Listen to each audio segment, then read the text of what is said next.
Man, what's good, YouTube, man? It's your boy Goo, and we back with another video. And today I got a small announcement to tell y'all.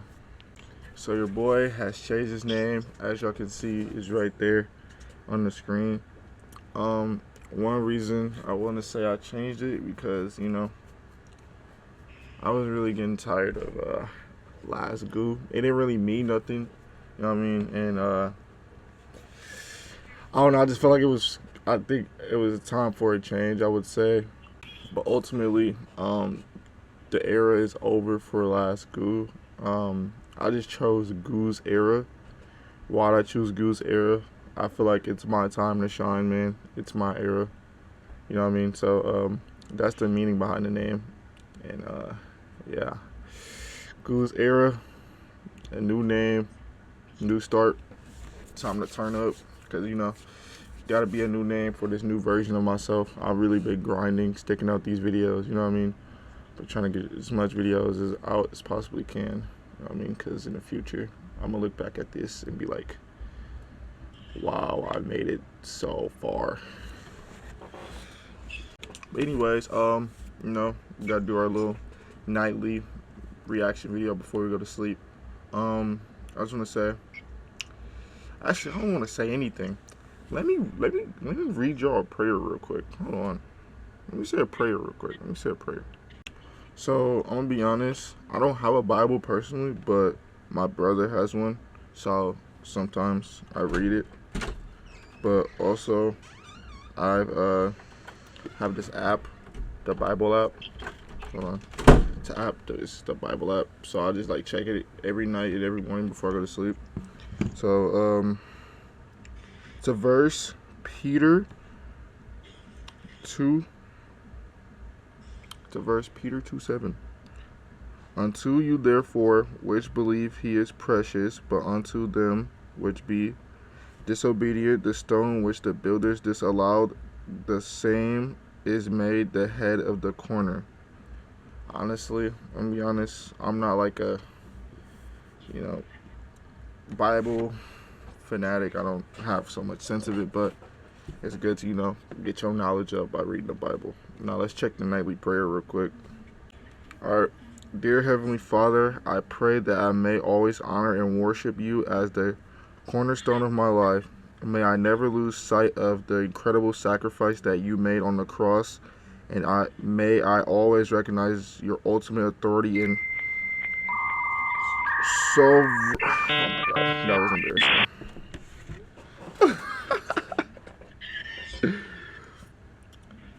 Authority in my life. Help me to build my foundation upon your truth and to trust in your plan for my life, even when it is difficult to understand. May my life be a living testimony in your goodness and grace, and may I always bring glory to your holy name. In Jesus' name I pray, amen. So yeah, now that we got that out of the way, let's get into the video. So we're going to be reacting to a video, why 50% of Americans live in these 9 overcrowded states. Honestly, I don't know why, but let's get into it. States is home to 334 million people. The way its population is distributed, however, is extremely disproportionate. While more people live in New York City than the 9 emptiest states combined, over half of all Americans live in the following 9 states, which take up just 21% of the US's landmass. Why? Find out in... And let's hit 5,000 likes for a video re-ranking all 50 states from worst to best. Number 9, North Carolina. With a booming economy, affordable cost of living, and warm climate, it's no surprise North Carolina is one of the most moved to states. But it's also always been populated, never slipping below the 15th most populous state in any US census. Unlike its urban contemporaries to the north, however, the Tar Heel state took its sweet time turning city chic. In fact, it was one of the last states to urbanize, with the majority of the population still living rurally until 1990. And even today, the cities aren't that dense or populated, with the largest, Charlotte, only being the 23rd most populous metro. How is it home to 10.7 million residents then? Especially since it's only the 28th largest state by total area? Well, unlike most southern states, North Carolina's diverse terrain historically wasn't suitable for plantations. So the largely agrarian economy instead relied on small subsistence farms. And while these family farms are sparsely populated when compared with cities, they're very populated compared to most rural areas. This, in addition to the rapid industrialization of many mid-sized cities over the past 70 years, has resulted in a dispersed population, but a large one nonetheless. Today, North Carolina is home to 8 different metro areas with over 400,000 residents, and has actually never seen a population decrease in any US census. Number 8. Georgia. Georgia is similar to its neighbor North Carolina in both population and area, but the ways in which they developed couldn't be more different. Georgia, the last of the 13 colonies, was originally only established in 1733 as a military buffer from Spanish Florida. So despite being the largest colony by total area, it had the smallest population, with Rhode Island, a colony 50 times tinier, having 6 times as many residents in 1750. But this quickly changed when the state permitted slavery the following year. Georgia's rich soil and great climate for the cultivation of cotton, indigo, and rice resulted in thousands of plantations and a population boom from just 5,200 residents in 1750 to over 1 million by the eve of the Civil War. However, since 44% of Georgians were slaves, the Peach State's agrarian economy came to a halt following the abolition of slavery in 1865. But one small railroad town saw opportunity in the New South. Atlanta, a city of only 11,000 when it burned to the ground in 1864, quickly rebuilt itself and became Georgia's new capital due to 3 major railroad lines converging in the city. And as new forms of transportation developed, Atlanta made sure to remain at the forefront, becoming an interstate hub and later in 1980, home to the busiest airport on Earth. Being the cultural center of the civil rights movement also led to additional growth, and the 1996 Olympics sealed the deal, catapulting Atlanta into the league of major world cities. Today, the metro population is the 8th largest in the nation at 6.24 million, and it's home to 57% of Georgia's 10.91 million residents. Number 7. Ohio. Ohio is a microcosm of the United States. While 80% of Americans live in cities, our population is evenly distributed throughout many cities, with 55 different metro areas housing over 1 million residents. Similarly, 77% of Ohio's population is urban, and also spread out, with 3 different cities having metro populations around 2.2 million, in addition to 3 more with 800, 700, and 600,000. But although Ohio isn't home to a single top 30 largest metro area today, Cincinnati and Cleveland were once 2 of America's most important cities. Cincinnati's central location on the Ohio River, America's main east to west interstate before railroads, made it the ideal stopping point for travelers and goods heading from Pittsburgh to the Mississippi River. And its presence as a transportation hub only grew with the creation of canals which connected it to Lake Erie and the East Coast. As a result, steamboat construction surged, as did the meatpacking industry. And by 1850, Cincinnati was the nation's port capital and 5th largest city. Cleveland's rise to prominence occurred slightly later, transforming into a major manufacturing center during the Civil War. And when oil was discovered nearby, it became the nation's oil capital until 1901. This, in addition to the rapidly diversifying industrial economy, particularly with automobile and airplane assembly lines, turned Cleveland into the 5th largest metropolis by 1920. And while, like most of the Rust Belt, these cities' heydays are long gone, with the state of Ohio actually decreasing in population today, its legacy as either the 3rd or 4th most populous state for over a century remains, with Ohio still housing 11.76 million residents. Number 6. Illinois.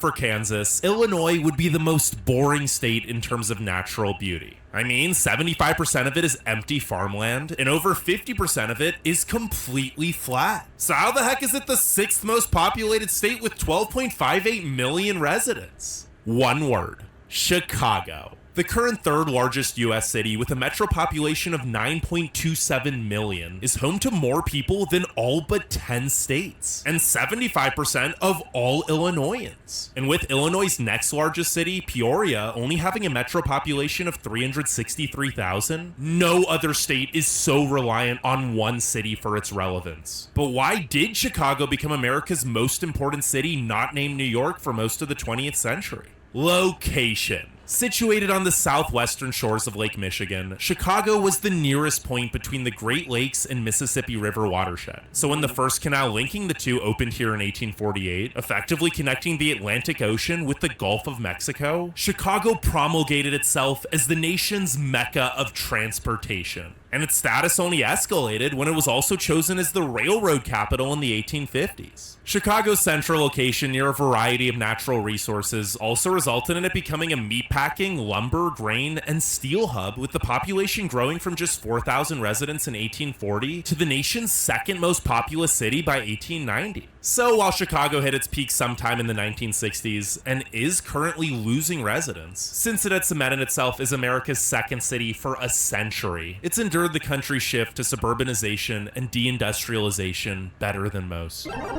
Number 5. Pennsylvania. Spanning just 46,000 square miles, Pennsylvania is small. In fact, it's only the 33rd largest state by area and less than half the size of Wyoming. Why then does it have 22 times Wyoming's population at 12.97 million residents? Well, history. Due to its central location in relation to the 13 colonies, Pennsylvania's most populous city, Philadelphia, hosted the Continental Congresses, the writings and signings of the Declaration of Independence and Constitution, and was even our country's capital until 1800. But it was industrialization throughout the 19th century, particularly in textile manufacturing, which led to the economic and population explosion that kept Philadelphia as the second largest metro until 1900. Today, it's the 7th largest, home to 6.24 million residents. But that only accounts for half the state's population, because Philadelphia only tells half of Pennsylvania's story. Pennsylvania has the unique distinction of being both East Coast and Midwest. So while Philadelphia was an East Coast dynamo, the state's second largest city, Pittsburgh, also became the most influential Rust Belt city.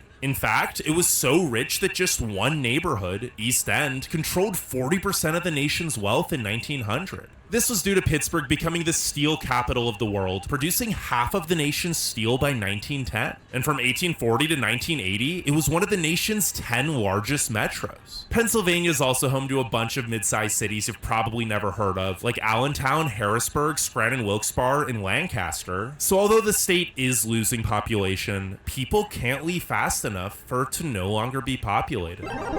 Number 4. New York. New York is as synonymous with America as apple pie, solely because of its city bearing the same name, which also just so happens to be our nation's financial, media, theater, marketing, sports, fashion, and trash bag capital. But while it's obvious that New York City is why New York State is so populated, why has New York City always been the largest US city? Well, for starters, $1 pizza, but also its location on a massive deepwater natural harbor, along with multiple vital waterways such as the Hudson River and later the Erie Canal, which created the first navigable connection between the Atlantic Ocean and Great Lakes. So by the 1820s, New York had become America's largest port and center of trade. Smart governance and industrialization in the second half of the 19th century, followed by the largest wave of immigration in American history, followed by more cumulative causation, transformed New York into the center of nearly every important industry. With the metro population soaring from 131,000 in 1820 to 7.8 million a century later, passing London to become the largest city on Earth. Today, 19.56 million people call the metro area home, which is nearly the entire state's population of 19.68 million. But since a sizable portion of it lives in New Jersey and Connecticut, New York State is home to a few other sizable historic cities too, such as Albany, Rochester, and Buffalo, each home to metro populations over 900,000. Now sure, upstate New York has struggled over the past 60 years, and even New York City's population is in decline, but the state still has a near 7 million resident lead over Pennsylvania, so it'll likely be the fourth largest state for the rest of our lives. Now before we get to the final three, make sure you leave a like and subscribe, and let me know which state on this list you'd actually want to live in. And I wanted to give a couple of quick honorable mentions to New Jersey and Massachusetts, the 5th and 6th smallest states by land area, which combined take up just 15,000 square miles, or around 1/10 the size of Montana. Their combined population would be 15 times Montana's, however, with New Jersey housing 9.26 million residents and Massachusetts 6.98 million. Now, in Massachusetts' case, Boston, the capital and largest city, accounts for 70% of the population due to having one of the nation's strongest economies for nearly 400 years. The reason New Jersey is so populated, however, isn't as obvious. While it's the most densely populated state, it doesn't have a single metro area with more than 380,000 residents. Instead, its location near both New York City and Philadelphia resulted in many suburbs and satellite cities, which are some of the most densely populated parts of the country. In fact, Jersey City is the nation's most densely populated city other than New York, and it and its suburbs are home to 2.17 million residents. The New Brunswick-Lakewood division of the NYC Metro houses an additional 2.38 million, and Newark, which is very much its own city with plenty of industry and amenities, is home to an additional 2.18 million. Meaning 6.7 million, or nearly 3/4 of all New Jerseyans, live within 35 miles of Manhattan. Number 3. It's been 10 years since Florida passed New York to become the third largest state by population. But unlike any other state on this list, Florida was one of the least populated states for most of its history. Because prior to the 1940s, it was hell on earth, with oppressive heat and humidity and millions of mosquitoes. In fact, before bug control, an estimated 500 mosquitoes would land on a person per minute in southern Florida. But despite all this, the Great Freeze of 1894 to 1895, where all crops in the US failed apart from those in Miami, emphasized its importance as an agricultural hub. And thus, the first railroad to Miami was completed in 1896, with huge dredging efforts turning much of its wetlands into farmland. Florida's population never truly boomed, however, until after World War II and the introduction of affordable air conditioning. Overnight, Florida became a land of opportunity, with year-round warm weather, a cheap cost of living, and low taxes, resulting in enormous migration from the Northeast and Midwest. The increased popularity of airplane travel also solidified the state as a beach tourism destination, and after the opening of Disney World in 1971, the #1 most visited state, which led to a construction boom, bringing in hundreds of thousands of jobs. The population swelled from just 1.9 million residents in 1940 to 9.7 million in 1980 and 22.24 million today. And with the state still attracting plenty of Latin American immigrants, as well as Northerners looking to escape their cold, expensive states, Florida is currently the fastest growing state. Number 2. Texas. Until Alaska was admitted into the Union in 1959, Texas was by far the largest state by total area. And its massive size of 268,000 square miles, along with its abundance of natural resources, is the main reason it's so darn populated. Following statehood in 1845 and the completion of its first railroads in the 1850s, Texas became a hotspot for ranchers and farmers due to the vast amount of rich soil and wide open space. It quickly flourished as the cattle capital of the country, catapulting it from the 7th least populated state in 1850 to the 6th most populated by 1900. But 83% of Texans were still living rurally then, as opposed to the 84% who live in urban areas today. The shift started with the discovery of the largest known oil reserves on Earth in 1901, which transformed Texas's economy and turned Houston into the energy capital of the world. Texas's 3 other large cities, Dallas, San Antonio, and Austin, all rapidly urbanized in the decades to follow too, due to booming economies in their respective industries, a mild climate, and the rise of cheap, quality suburbs. So while the Midwest and Northeast suffered huge blows from deindustrialization in the 1970s to 90s, Texas thrived, becoming the 3rd most populous state in 1980 and 2nd most by 2000. Today, the population sits at a gargantuan 30.03. Some real videos. Instead of reaction videos? Yeah, no, they say you can react, but like, they want to see you do other videos too. Yeah, like more like IRL content type stuff. Yeah, it's some IRL content on the way. I'm just, just waiting to seize my moment type stuff. You know what I mean?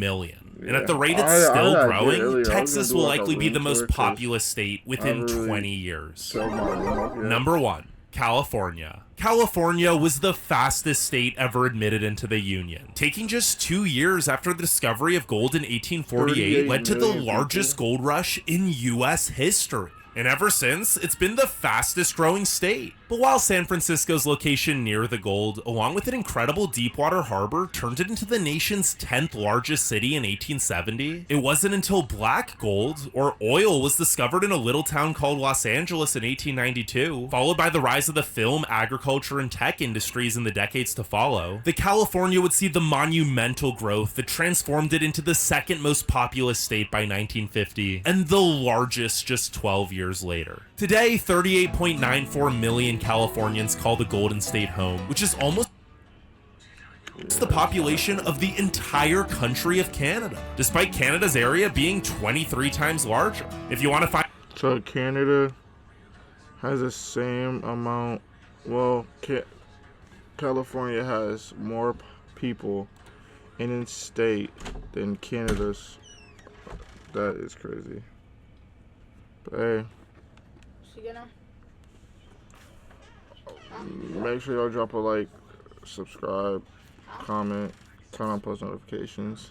I love y'all. Stay blessed. Peace.